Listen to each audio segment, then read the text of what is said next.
My name is Margaret Hayes. I'm 62 years old, and for most of my life I thought I had done everything right. I worked as an elementary school teacher. I raised my only daughter with love and discipline, and after my husband passed away 5 years ago, I poured every ounce of myself into holding our little family together. But the night my daughter called to cancel our dinner, everything I believed about family began to crack. I remember standing at the kitchen counter, the smell of roasted chicken filling the house because I had already set the oven hours earlier. Rachel's voice came through the phone, polite but rushed, telling me she couldn't make it, that something had come up with David, her husband. She asked if I could help them with some money, just $1,500 to get through a rough patch. I pressed the phone against my ear, staring at the table I had set for 3, and something inside me twisted.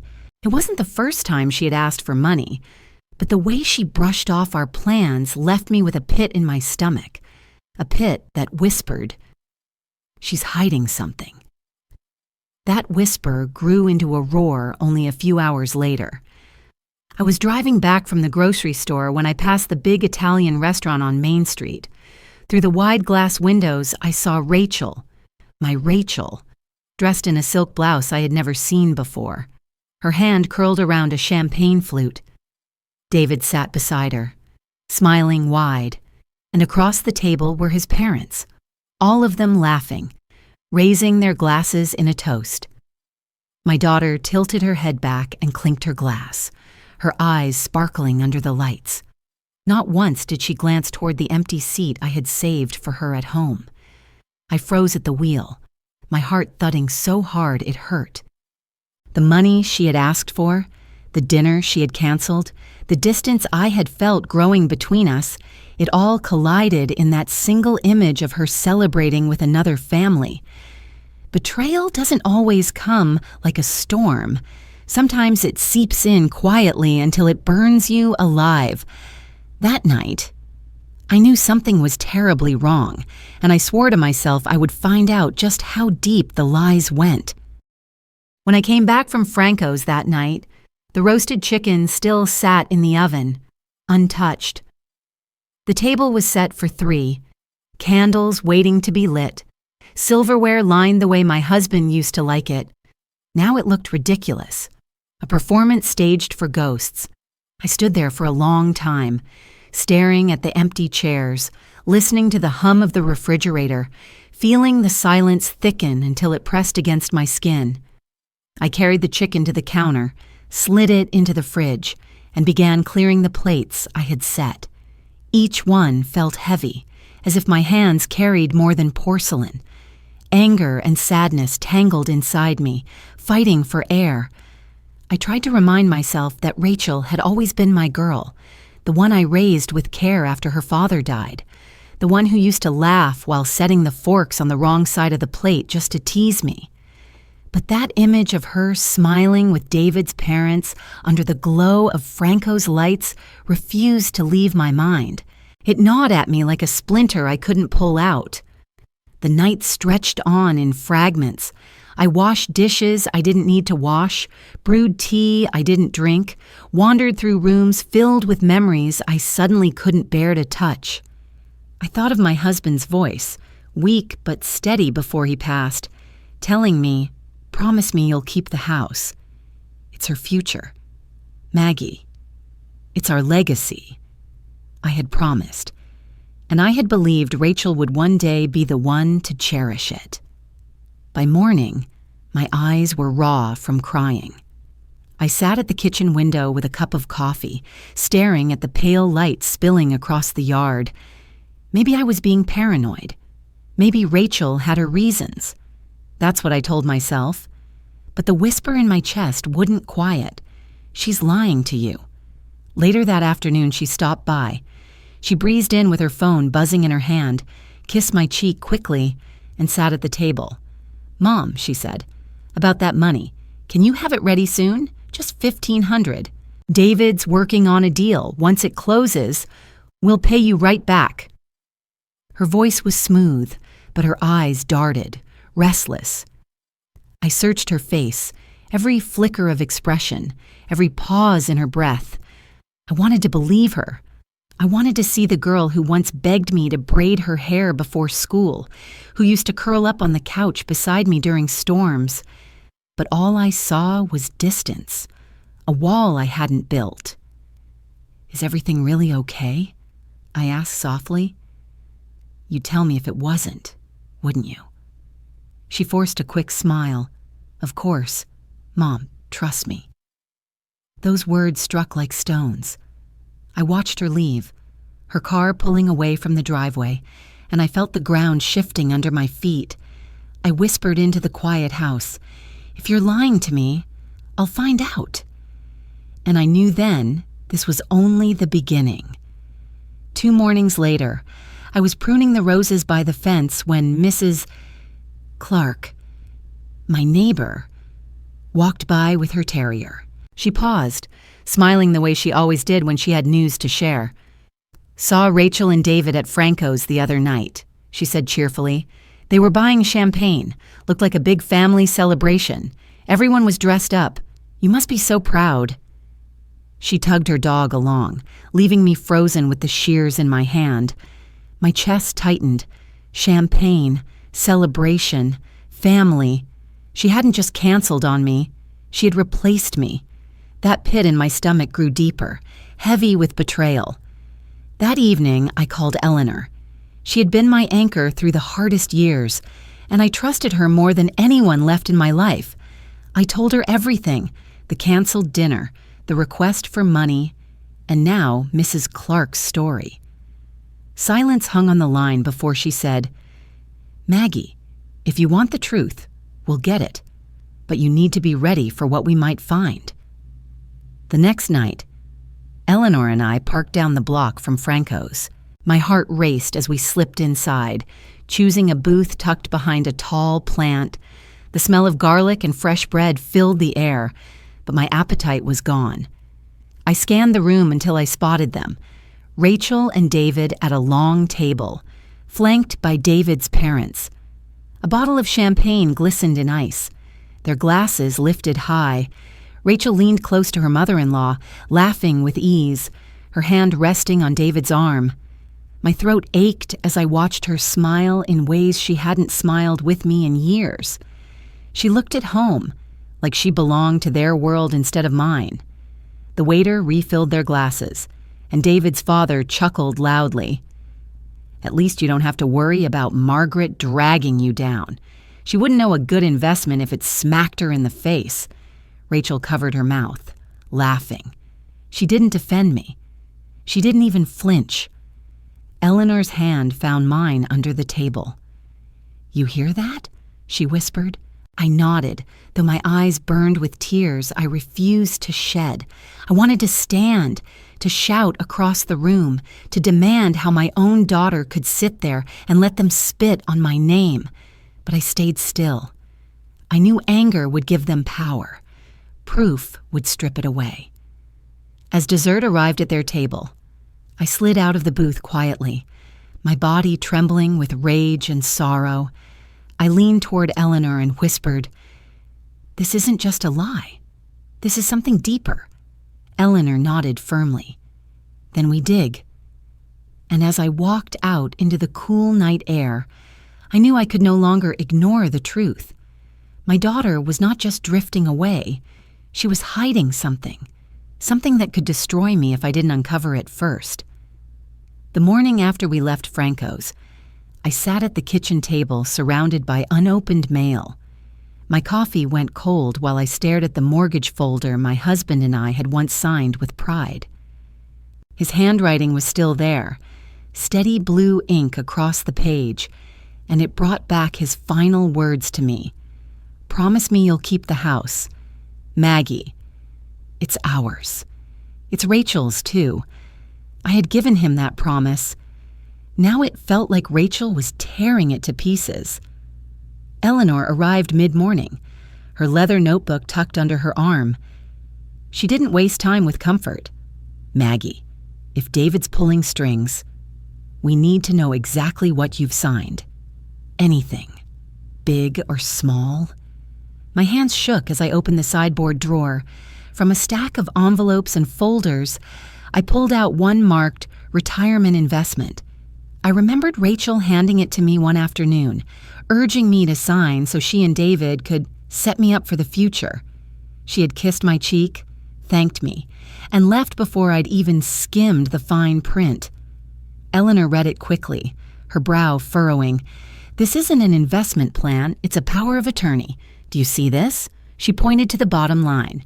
"You gave Rachel, and anyone she designates, the right to handle your finances, including your accounts and your property." The words punched the air from my lungs. I pressed a hand to my chest. She tricked me." Eleanor's gaze softened, but stayed firm. "Yes, but now that we know, we can trace what they've done." The next morning, she drove me to the bank. The teller greeted us politely, but when Eleanor showed her credentials and asked for recent transactions, the woman's expression faltered.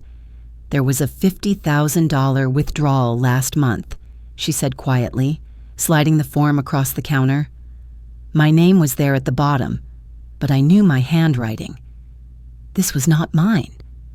The curves were wrong, the pressure uneven. My knees weakened. Eleanor caught my elbow before I fell. We left the bank and went straight to the county recorder's office. A clerk pulled up the deed to my home and printed a copy. When I saw it, my breath caught. A lien had been placed against the property, my house used as collateral for a loan I had never approved. My husband's voice rang in my ears, and rage rose sharp and hot through my grief. "Enough," I muttered, gripping the paper with trembling hands. Eleanor stayed calm, taking notes in her notebook. "We'll bring this to the police, but there's one more place to check." That afternoon, she called a friend who still worked with the IRS. She asked him to run my Social Security number.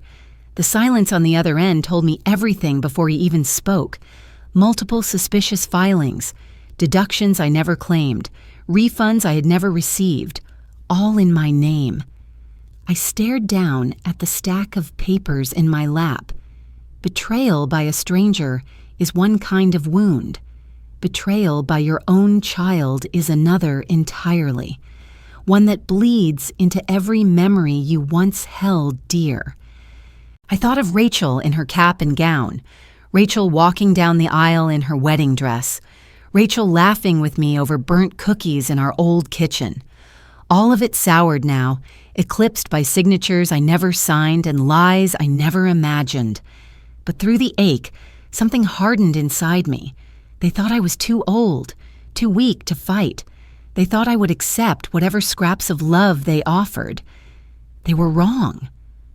I closed the folder, met Eleanor's steady eyes, and said, "They won't take another thing from me, not ever again."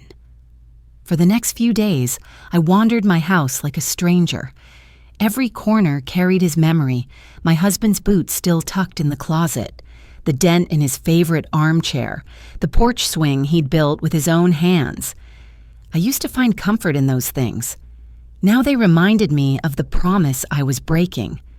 I had told him I would protect the house, keep it safe for Rachel. How could I let our own daughter gamble it away? Eleanor came over one evening with a pot of soup and that unshakable calm of hers. We sat at the kitchen table, surrounded by stacks of documents. She leaned closer, her voice low. "Maggie, you have enough here to take to the police, but if you want the truth to cut through the lies, you need to confront them. Not in private, in public." Her words chilled me. I pictured myself standing face to face with Rachel, accusing her while strangers listened. My throat tightened. "She's my daughter," I whispered. "I don't want to shame her." Eleanor's eyes softened, but her tone was steady. "She shamed you already. She stole from you, mocked you, and risked everything your husband left behind. If you don't stop this, they'll take more. Sometimes justice needs witnesses." That night, I sat in the living room long after Eleanor left. The clock ticked. Outside, The crickets sang. I thought of Rachel as a child, climbing into my bed after nightmares, whispering, "Don't let go, Mommy." I had promised I wouldn't. Yet somewhere along the way, she had let go of me. Tears blurred my vision, but underneath the ache, something hardened. The next morning, I picked up the phone and dialed her number. My hand shook as I held the receiver. When she answered, her voice was brisk, distracted, as if she had 100 better things to do. "Rachel," I said, steadying myself, "I've been thinking about what you and David mentioned, about investing, about the future. I'd like to celebrate that. Let's have dinner at Franco's this Saturday. Just the four of us." My treat. There was a pause long enough for me to hear her breath catch. Then she answered quickly, almost too quickly. "That sounds great. Mom, David will be thrilled." After I hung up, I sat at the kitchen table staring at the receiver. My palms were damp, my heart racing. It was done. The invitation had been extended, the trap set. In the days that followed, Eleanor and I met with a detective she trusted from her old firm. We spread out the evidence, bank statements, forged signatures, the false filings. He listened carefully, nodding. "We'll be there," he said. "When you confront them, we'll move in." Still, guilt gnawed at me. At night, I baked loaves of bread I didn't eat, stitched patterns into fabric until my fingers cramped. Each stitch carried a memory: Rachel's first recital dress, the quilt I made for her dorm room, the veil I hemmed for her wedding.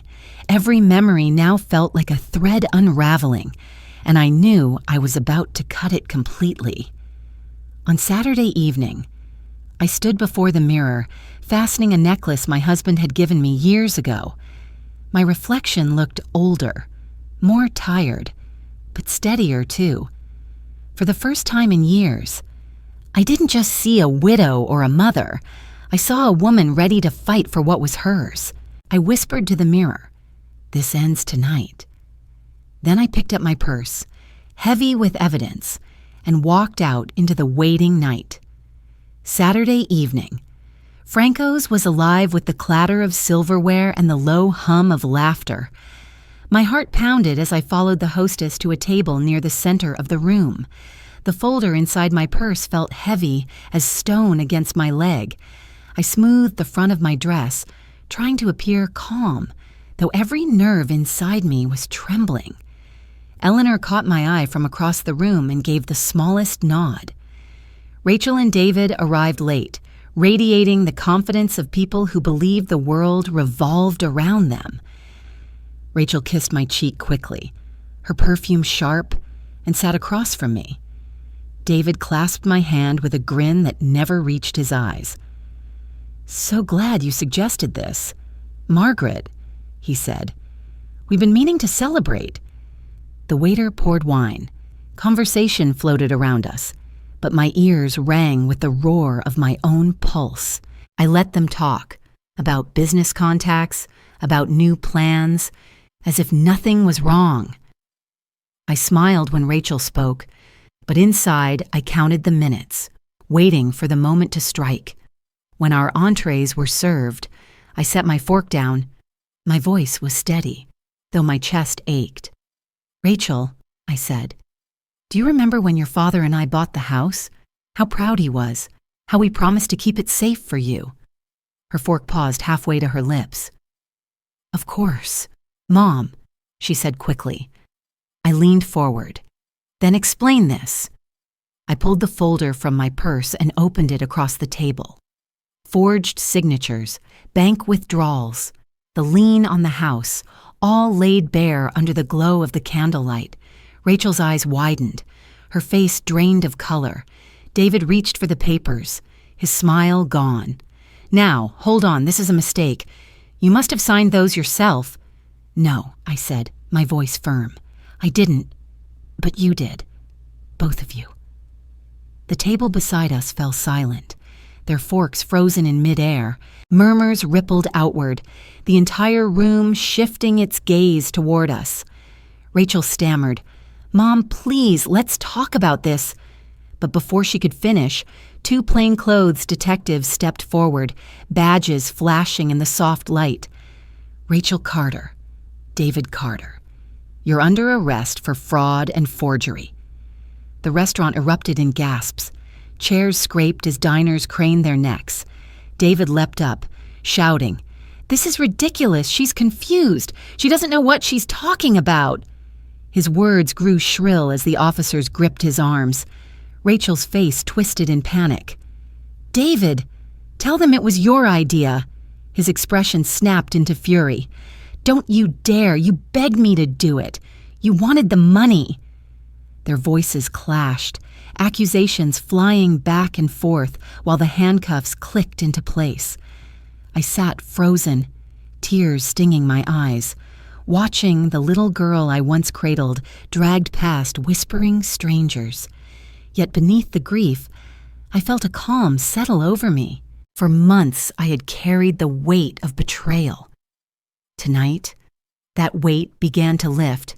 As the officers led them out, silence spread through the restaurant. Dozens of eyes turned to me, some pitying, some awed. I didn't care. All I felt was the echo of my husband's voice and the certainty that justice had finally been served. In the weeks after that night at Franco's, everything moved faster than I expected. Investigators gathered the documents Eleanor and I had compiled, the bank statements, the forged signatures, the tax records. Rachel and David were charged with fraud and forgery, and though they fought at first, the evidence was overwhelming. They pled guilty. David bargained for a lighter sentence. Rachel followed, and together they were ordered to repay what they had stolen. Justice was served, but justice did not mend the hollow space inside me. I returned home after the hearings to the same porch swing, the same quiet rooms, the same pictures on the walls. Only now, my daughter's absence was louder than ever. She wasn't just gone to the courts, she was gone from me. The bond between us burned to ash. Eleanor kept me standing. She came by with coffee, with flowers, sometimes with nothing but her steady presence. She reminded me that I had survived, that I was free now to choose what to do with my days. At first I doubted her. The house felt heavy with ghosts. But one morning I pulled out a box of embroidery thread and began to stitch. The needle moved through fabric, and with each pull, I felt something loosen inside me. I baked again, too. The smell of bread filled the kitchen, and for the first time in months, neighbors knocked on my door not to offer condolences but to ask for a slice. I gave pies to the church bake sale, cookies to the children down the street. I remembered that kindness could stitch me back together. Eleanor convinced me to share my embroidery at a small gallery downtown.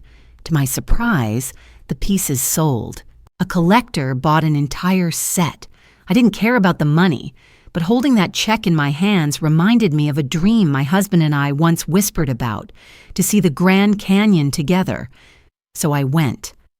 I boarded a train, watched the planes sweep by, and stood at the rim of that endless canyon, the wind cold and wild against my face.